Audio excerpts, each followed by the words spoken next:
Who? Did I scare you? Probably not. What's scary about a 60-year-old English teacher? Probably nothing. Hey, look what a weirdo I am. I'm in a graveyard. More specifically, my graveyard, or my future graveyard. To put it another way, it's the graveyard of my parish. And I come here a lot. But it's important that I tell you right now that a long sentence is not the thing I'm going for, necessarily. I like all kinds of sentences. I like little ones. I like little medium ones, like the little bear. I like longer sentences. Well, what's going to happen with some of you, especially those of you that are about 17, 18 years old, we'll come along and deal with this when we get to William Faulkner and Ernest Hemingway's novels. The trick of good writing is to keep the cluster short and balanced. And your trouble is that you're piling meaning onto meaning because you're figuring out how to do it. And as Shakespeare would say, the endings do forget their beginnings. And when I see long clusters from a really bright student, I know that I've got a student number one who's done some reading, and I see a student reaching for longer, more complicated structures. That is why one of the most destructive things that English teachers write on papers, this should be illegal. We should not write, this is a run-on sentence. I might write something different. I don't even write on papers anymore, but when I did, instead of writing run-on sentences, a run-on, I'd say, you know what, this sentence kind of needs a whip and a chair. The reason why that should be illegal is that it's always a student reaching for a longer, more sophisticated structure. They're dreaming, they're trying to write, they're trying to move their elbows around. And if you label a kid with red ink, run-on, well, you know what you're going to get the next time? Less than well-informed English teacher, you're going to get a series of short, safe, periodic sentences because that teacher is going to student's going to be trying to avoid the verdict of the grade and that red ink, which always looks like blood. Where does meaning reside? In the mind of the writer? Mind of the reader? Probably more likely somewhere in between. So the guys that settled here were Germans and Poles, and they raised cows, because you can do that when it's really hilly. Let me speak just fondly. There's a guy named Francis Schellinger that owned all this land. He was sort of the informal mayor of Collegeville.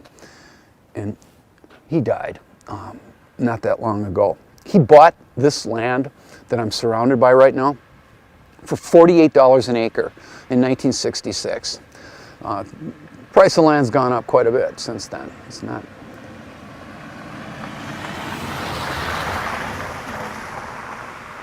Wasn't that rude?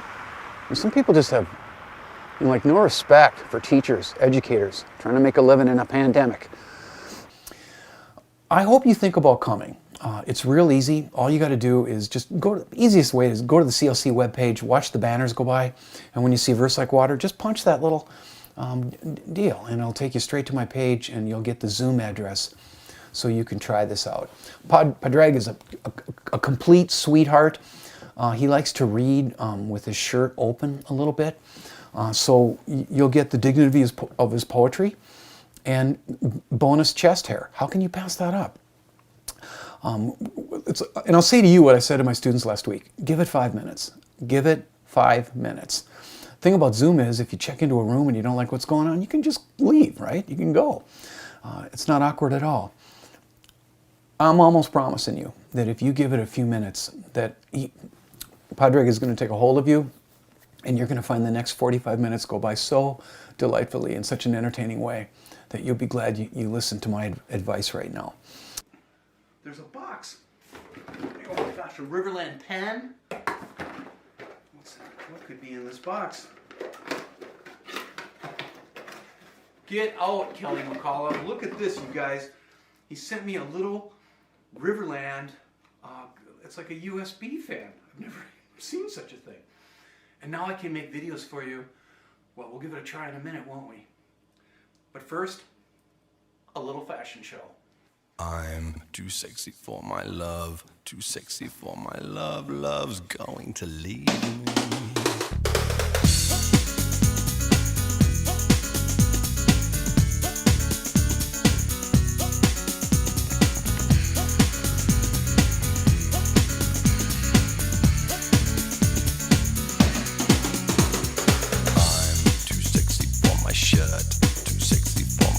So sexy it hurts. And I'm too sexy for Milan, too sexy for Milan, New York and Japan.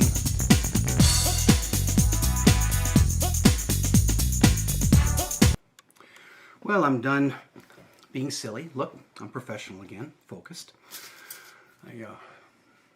When I got done, just trying to make you laugh once in a while. While doing that, I had a thought that made me sad. One of the meanest things I probably said to any high school teacher. You've heard this before, maybe. I had a teacher one day say, "I was such a smart aleck. I wish I hadn't done this." I had a teacher say, "You know what? I'm a teacher, not an entertainer." And I remember saying, "Could you be both? Could you try being both?" And the reason why that was mean is because the answer was no. So, making myself sad, maybe not you.